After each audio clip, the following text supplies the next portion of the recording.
Bonjour, alors aujourd'hui dans cette vidéo on va voir l'utilisation d'une nouvelle interface qui a été créée pour utiliser le logiciel Nina.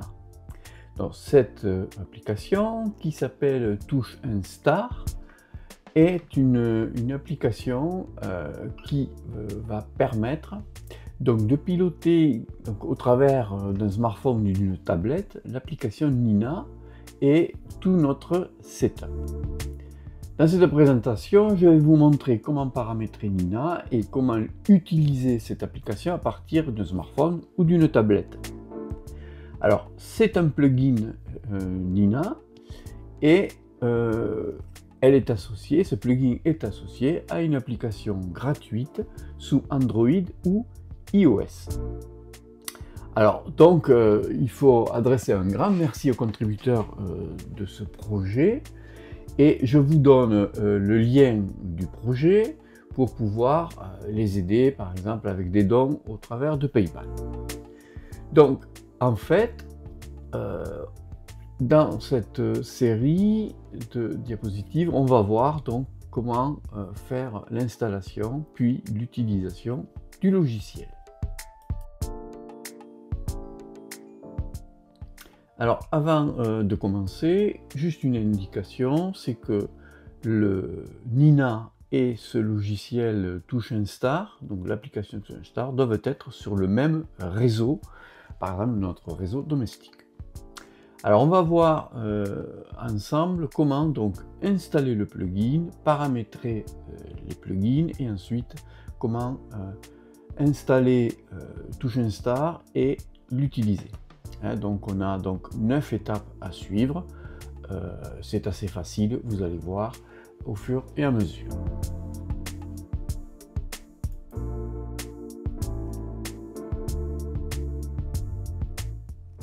Alors dans un premier temps, on va être sur le logiciel Nina, par exemple sur notre mini PC, et on va installer deux plugins sur Nina. Le premier plugin à installer s'appelle Advanced API. Il faut s'assurer qu'on est bien sur la dernière version pour pouvoir l'utiliser de manière efficace avec Touch & Start. Donc, premier plugin à installer, c'est très simple, vous cliquez sur le plugin, vous faites installer et le plugin va s'installer.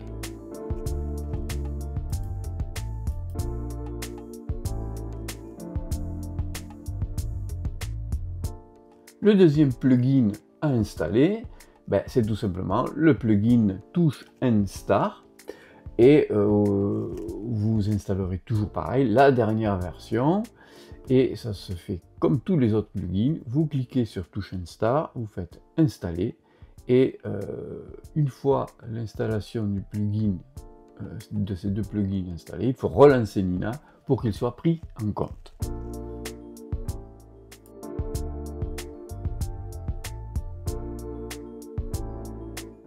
Donc maintenant, on va paramétrer ces deux plugins. Donc le paramétrage, vous allez voir, est assez simple. Donc on va commencer par paramétrer le premier plugin qui s'appelle Advanced API. Évidemment, le premier paramètre API Enabled sera mis sur On. Ensuite, on pourra mettre sur On Create Thumbnails également. Et on ne touchera pas la valeur de API Port qui a 1888 et également il faudra activer le paramètre Use Access Control et le mettre sur On et une fois qu'on a fait ces deux, on va pouvoir aller paramétrer le plugin Touch & Start. Donc le paramétrage du de TouchNStar est également assez simple. La première chose qu'on va faire, c'est donc mettre TNS Enabled sur On. Vous verrez qu'on a un message qui apparaît sur le côté de Nina qui dit succès, en fait que TouchNStar a démarré. Et ensuite, en fait, ce que vous propose ici le plugin, c'est qu'en fait, il va vous donner les adresses en fait qui vont permettre d'atteindre en fait l'interface associée à Nina. Donc, on peut utiliser une adresse web localhost. Le plus commode est souvent d'utiliser l'IP adresse, ça sera plus sûr. Et donc vous voyez que on a l'IP donc de Nina, donc par exemple dans mon cas 192.168.1.47, en fait c'est l'adresse IP de mon PC où est installé Nina. Et ensuite on va lui indiquer le port, donc ici vous avez web server port qui est à 5001. Donc en fait, il faudra ici renseigner un port. Alors par défaut c'est à 5000, moi j'ai pris 5001, vous pouvez prendre 5200. Donc le port est à votre convenance. Et une fois qu'on a saisi ces deux paramètres, en fait, on pourra atteindre cette interface en saisissant l'adresse HTTP 192.168.1.45, deux points, le numéro de port. On va poursuivre donc dans la configuration. Donc maintenant, je vais vous montrer dans Nina comment on va faire en direct avec le logiciel Nina.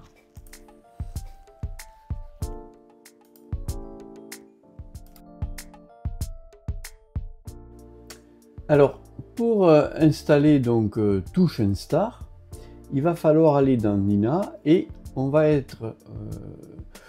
devoir donc installer deux extensions pour faire fonctionner cette interface avec Nina. La première extension qu'il va falloir installer, c'est Advanced API. Donc, elle va permettre en fait de faire un lien, je dirais par l'intermédiaire d'une interface web, donc par le protocole HTTP, pour permettre à Nina de se connecter ensuite à l'application TouchNStar. La deuxième extension qu'on va devoir installer, c'est TouchNStar, bien évidemment, qui est ici. Et c'est ici, une fois installé, qu'on viendra faire un petit paramétrage. Donc on va installer et on revient pour voir ce qu'il faut paramétrer. Donc maintenant qu'elles sont installées, je les retrouve dans la partie installée. Et Advanced API, la première qui est à paramétrer. Donc la première chose qu'il va falloir faire, c'est dire API Enable et il faut le mettre ici sur On. Ensuite, on viendra positionner ici Create Symbol également sur On, donc il suffit de cliquer. L'API port, on ne touche à rien, on laisse 1888 et on viendra également mettre On sur Use Access Control Origin Header. Ici pareil, normalement c'est sur Off, on viendra le mettre sur On. Et donc vous voyez qu'ici il nous indique en fait comment on peut accéder, je dirais, à notre PC en utilisant une adresse HTTP. Donc par exemple ici, on pourrait accéder à ce PC avec Nina en tapant cette adresse ici. Donc en effet, on peut le faire, je peux le faire. Si je clique ici, vous voyez qu'il vient se positionner sur cette adresse ici. Mais là, pour l'instant, je n'ai aucun module qui exploite donc cette adresse. C'est pour ça que je n'ai rien qui s'affiche. C'est pour ça que là, il faut aller maintenant sur Touch and Start, et c'est ici maintenant qu'on va continuer à configurer ces deux extensions. Donc ici TNS Enabled, donc normalement c'est sur on, on va le mettre sur On, et vous voyez qu'ici on a un message affiché par Nina qui nous dit que Touch and Start a démarré. Ici, très important, on va mettre un port qui va nous permettre de, je dirais, c'est l'accès à Nina sur ce PC en particulier au travers de ce port. Donc ici, on va mettre un port. Donc on peut choisir un port à partir de 5000. Moi, c'est ce que j'ai fait. Donc au départ, dans les premières versions, j'avais du mal. Il n'acceptait que 5000. Mais là, vous voyez, par exemple, ici, j'ai mis 5001. Et ça fonctionne correctement.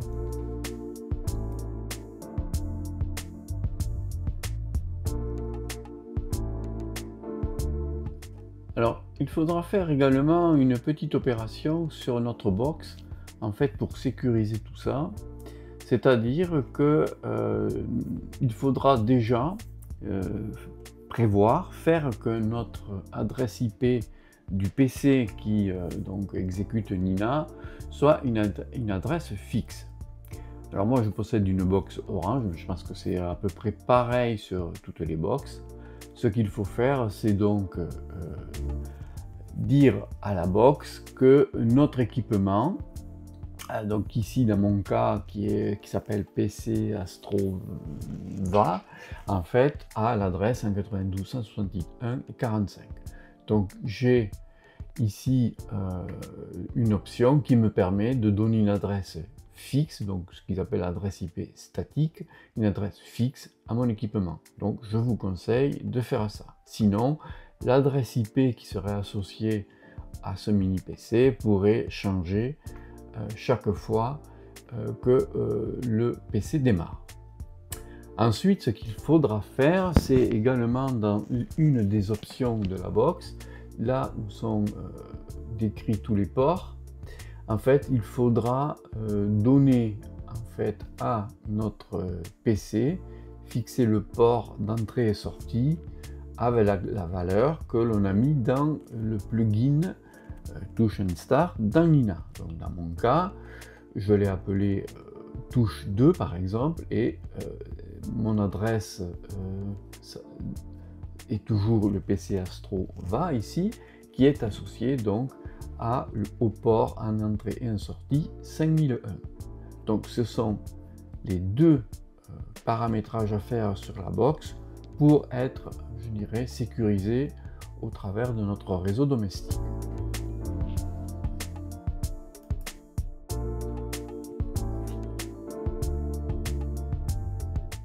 Alors, une dernière chose que l'on doit faire avant de pouvoir utiliser Touch and Start avec toutes ces fonctionnalités, c'est qu'il faut créer en fait une séquence avancée, simple, dans Nina. Alors, il va falloir obligatoirement utiliser une instruction Deep Sky Object Instruction 7, car si on n'utilise pas cette instruction, ça ne fonctionnera pas au niveau de la séquence avancée, et donc on ne pourra pas faire de session de capture. Alors ensuite, dans cette instruction Deep Sky Object Instruction, on pourra utiliser des instructions classiques, et on mettra bien évidemment une instruction, par exemple exposition intelligente, qui va permettre de faire la boucle des captures. Alors attention, il ne faudra pas utiliser les instructions du nouveau plugin PowerUps qui implémente des paramètres supplémentaires ou des instructions supplémentaires au séquenceur avancé. Donc on va voir maintenant comment on peut faire cette séquence avancée dans Nina.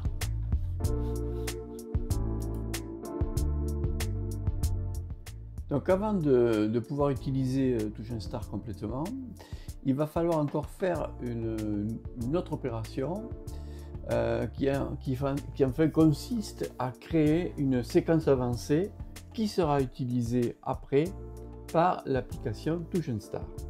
Donc en fait, il suffit de créer une séquence simple qui sera modifiable et qu'on pourra lancer à partir de touche Start. Alors, dans mon cas, donc on va sur séquence avancée, ici. Et donc, cette séquence devra être chargée avant d'utiliser l'application touche Start. Donc, ça fait partie de l'initialisation de Nina sur le PC avant d'utiliser l'application. Donc, moi, j'avais déjà créé une séquence. Alors, ici, je vais chercher. Donc, je l'avais appelé, c'est une séquence donc spécifique à l'utilisation donc de touche Start.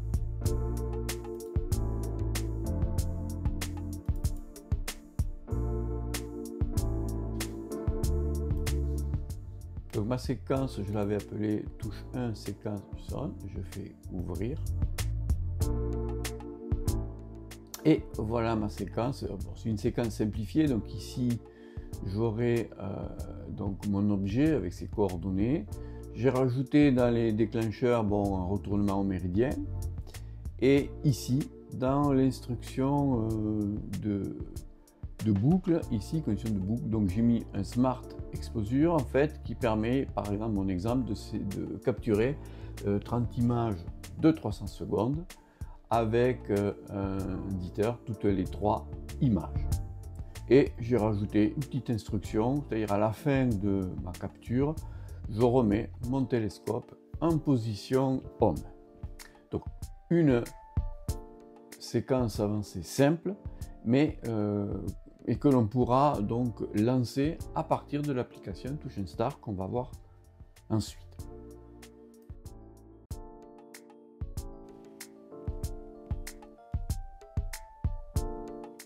Alors maintenant qu'on a créé notre séquence avancée, normalement tout est prêt ici dans Nina pour permettre de l'utiliser avec toutes ses fonctionnalités.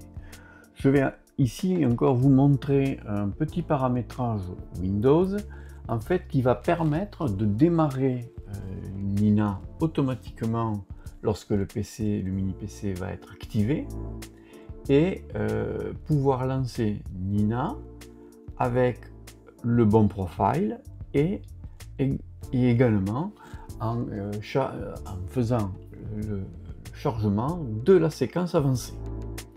Alors, il va falloir donc créer un petit script qui va faire tout ça. Donc, je rappelle qu'il est possible de démarrer un PC à distance dès que le PC est alimenté. Ça, c'est un paramétrage du BIOS dans les mini-PC modernes en fait qui permet cette opération. Donc, le paramétrage va consister à exécuter deux actions. Exécuter Nina au démarrage, charger le profil par défaut dans Nina, charger automatiquement la séquence avancée dans Nina. Donc dans Windows, il existe plusieurs façons de réaliser ces actions. On peut utiliser le créateur de tâches, utiliser un script .bat et ensuite, une fois qu'on a par exemple créé un script .bat, il faut ajouter l'application dans le dossier de démarrage. Donc on va voir tout ça.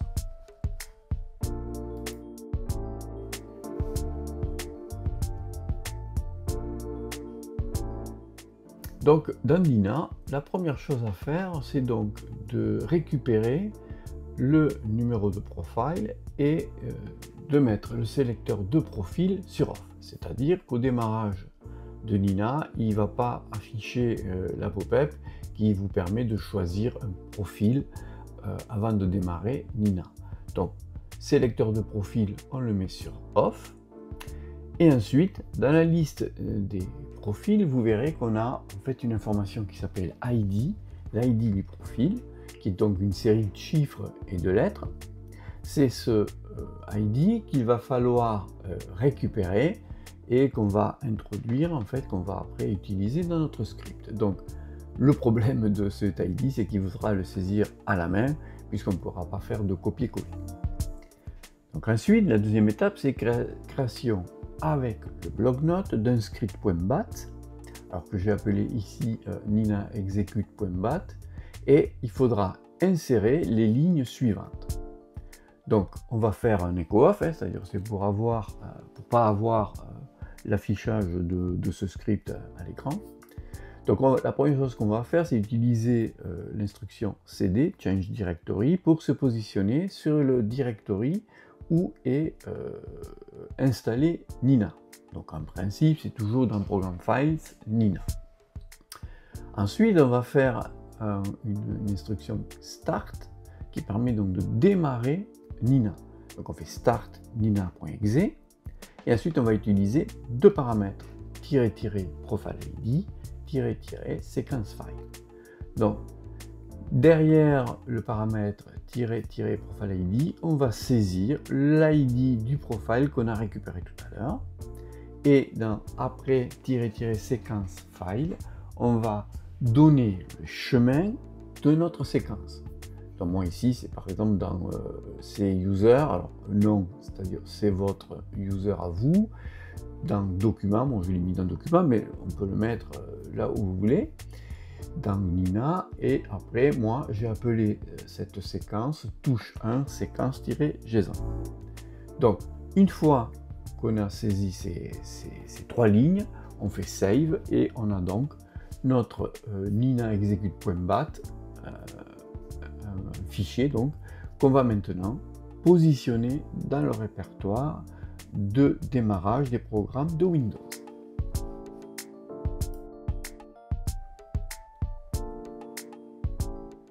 Donc la troisième étape en fait va consister à mettre notre script qu'on vient de créer dans le répertoire de démarrage des applications Windows. Donc pour cela, il faut utiliser l'application exécuter, hein, on le fait en recherchant à partir du menu Windows. Dans exécuter, on va taper shell:startup et on fait OK. Lorsqu'on fait OK, en fait, cette application nous positionne directement dans le répertoire de démarrage de Windows. Dans ce répertoire, c'est très simple, on va créer un raccourci vers notre script nina execute.bat. Donc on fait créer un raccourci, on sélectionne nina execute.bat et on fait OK. À partir de là, ce script va être exécuté au démarrage de Windows. Donc on va voir ça maintenant directement sous Windows pour voir comment on fait. Donc maintenant, on va créer un script qui va nous permettre de faire démarrer Nina lorsque le PC s'allume lors d'une mise sous tension. Donc dans ce script qu'on va créer, en fait, il y aura deux fonctionnalités, c'est-à-dire qu'il va charger, il va exécuter Nina, il va charger le profile par défaut et il va également charger la séquence avancée automatiquement. Comme ça, lorsqu'on lancera touche un star, et bien en fait, il aura automatiquement accès à Nina. Donc pour cela, on va utiliser le bloc-notes et dans ce fichier .bat, qui est un fichier .bat, on va mettre en fait quatre instructions. Un echo off pour voir en fait ce qui se passe. Ici, on fera cd, donc ça veut dire change directory vers le répertoire de Nina, où se trouve l'exécutable de Nina. On fera ensuite un start pour démarrer nina.exe avec deux paramètres. Un premier paramètre qui est --profile ID suivi du ID du profile à charger. Et ensuite, on aura --sequence file où l'on donnera le chemin du fichier où se trouve la séquence avancée. Alors pour le profile ID, vous voyez que c'est la suite, c'est l'identifiant, c'est l'ID qu'on trouve dans Nina au niveau du paramètre profile. Et enfin, on fera une dernière instruction exit pour que Nina s'exécute et que le script soit bien fermé. Après ça, ce qu'on va faire, c'est qu'on va aller positionner en fait ce .bat qui est un exécutable dans le menu démarrage de Windows. Alors pour cela, on va aller faire ici un exécuter. Et dans l'exécuter, on va saisir shell .startup. On fait OK. Il se positionne sur le répertoire démarrage de Windows, donc il est dans programme, démarrage. Et ici, il faut créer donc un raccourci vers notre script. Donc pour ça, c'est très simple, il suffit de faire nouveau raccourci. On fait parcourir. On va dans document, puisque j'ai mis ici, j'ai mis mon script. Et il suffit donc de cliquer dessus. Tac, je clique ici, je fais OK. Et je fais suivant. Et ici, je peux même changer le nom de ce raccourci. Bon, je ne le ferai pas pour bien l'identifier. Donc, moi, je vais annuler parce que je l'ai déjà. Donc maintenant, en fait, au démarrage de Windows, ce script Nina execute va s'exécuter. Et à partir de là, on aura notre logiciel Nina prêt à être utilisé par le touche Install.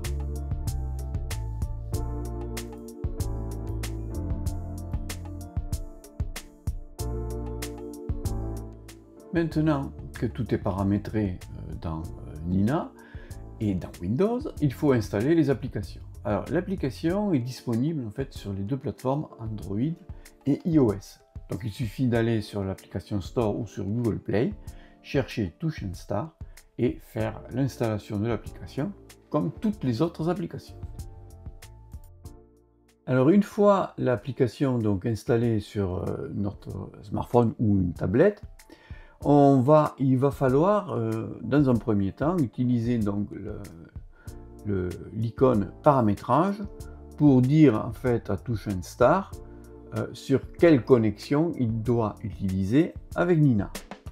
Donc on a en fait trois paramètres à renseigner, c'est le nom de la connexion, l'adresse IP qu'on a paramétrée dans Nina, en fait c'est l'adresse IP du PC qui est en train d'exécuter Nina, et en fait on lui donne le numéro de port qu'on a paramétré sur Nina. Il suffit après de cliquer sur le bouton Add et la nouvelle connexion va se créer. Et en fait, on voit ici, donc j'ai plusieurs connexions actives, et on voit qu'il y a une coche verte, en fait, par exemple, sur ma connexion pod, qui est en fait la connexion active sur Touch Install et qui doit se connecter donc au Nina qui est exécuté sur le PC qui a une adresse 192.168.1.54 au port 5000. Donc voilà, c'est très simple, il suffit de faire un paramétrage de 3 données pour pouvoir se connecter à Nina. Ici, alors avant de lancer quand même notre application Touch Install et l'interface Nina, il va falloir quand même faire une petite opération et vérifier certains points sur notre box. Donc dans mon cas, c'est la Livebox. En effet, cette interface se fait dans le même réseau où seront situés notre smartphone, tablette et le PC où s'exécute Nina. Donc sur notre Livebox, déjà ce qu'on peut faire, moi dans mon cas, il me dit ici, j'ai une icône qui me dit mes équipements connectés, et je vais chercher ici dans cette partie où est situé donc mon PC connecté pour en fait trouver l'adresse IP correspondant qui est ici, qui va correspondre à mon PC où est installé Nina. Ensuite, il faudra aller dans la partie évidemment réseau de notre Livebox pour donner une adresse fixe, en fait, comme ici, qui est ici, une adresse fixe à mon PC qui exécute Nina. Donc ça, c'est une première opération. Donc dans chaque live ou dans chaque box, en fait, il y a, je dirais, la particularité pour créer une adresse fixe reliée donc à notre PC Nina. Ensuite, il faudra faire autre chose, c'est-à-dire préciser à notre box par quel port, en fait, on va pouvoir accéder à ce PC. Donc ici, moi, dans mon cas, j'ai créé en fait deux adresses. Pourquoi? Deux lignes ici. Pourquoi? Parce qu'en fait, j'ai deux PC qui peuvent se connecter à TusionStar suivant le PC utilisé. Donc, ce qu'on crée ici, c'est donc une entrée en fait avec l'adresse IP du PC qui exécute Nina et en lui donnant ici les ports. Alors, dans mon cas, j'ai mis port interne et port externe avec le même numéro, mais on va utiliser en fait ces deux lignes ici pour préciser les ports d'entrée sur le PC Nina.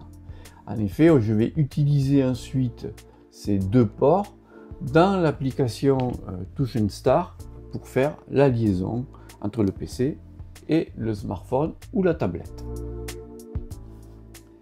Donc maintenant que j'ai fait ça, je vais pouvoir, je dirais, accéder avec TusionStar à Nina, mais d'abord il faut installer en fait l'application TusionStar sur la tablette ou sur le smartphone pour l'utiliser.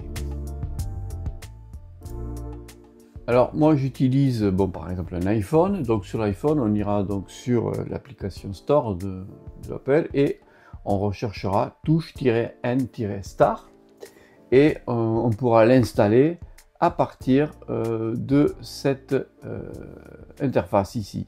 Donc on en est à la version 2.2.0 et comme vous voyez sur cette application ils ont rajouté en fait l'application Stellarium qu'on verra plus tard comment l'utiliser. Donc une fois qu'on a installé donc notre application sur le smartphone, il suffit de faire ouvrir ici.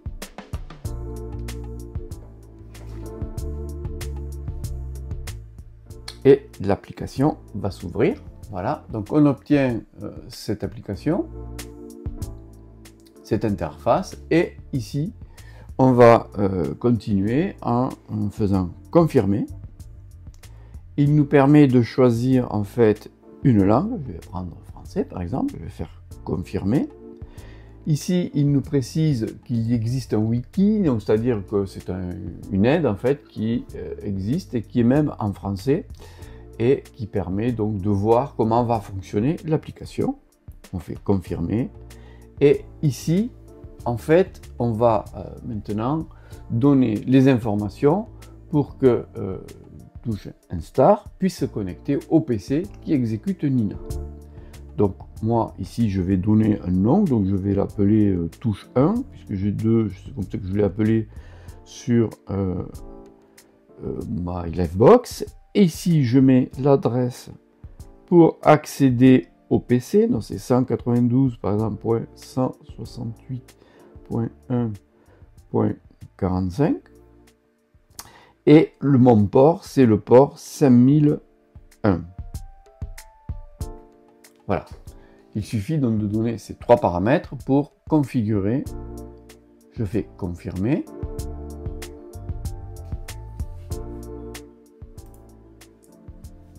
On fait donc confirmer et on passe à un deuxième écran où il nous dit de confirmer en fait les coordonnées GPS. Donc il les a capturées bien sûr grâce à la géolocalisation avec notre smartphone, donc il va falloir le confirmer.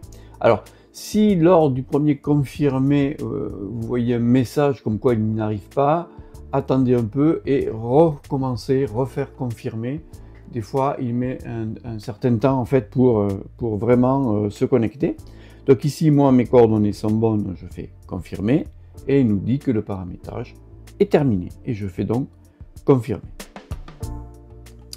Donc là, il vous propose un petit tutoriel. Donc là, on peut faire soit suivant, soit sauter.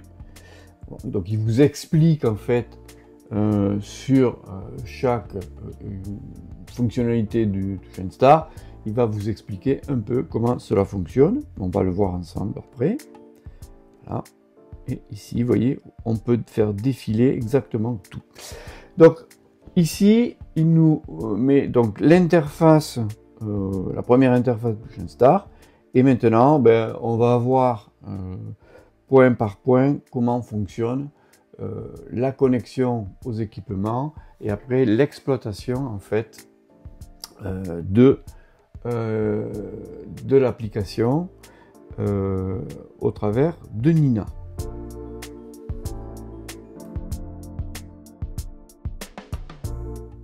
Donc maintenant que tout le paramétrage a été fait, bon, vous voyez, c'est assez simple, bon, c'est long au travers de la vidéo, mais c'est assez simple à faire.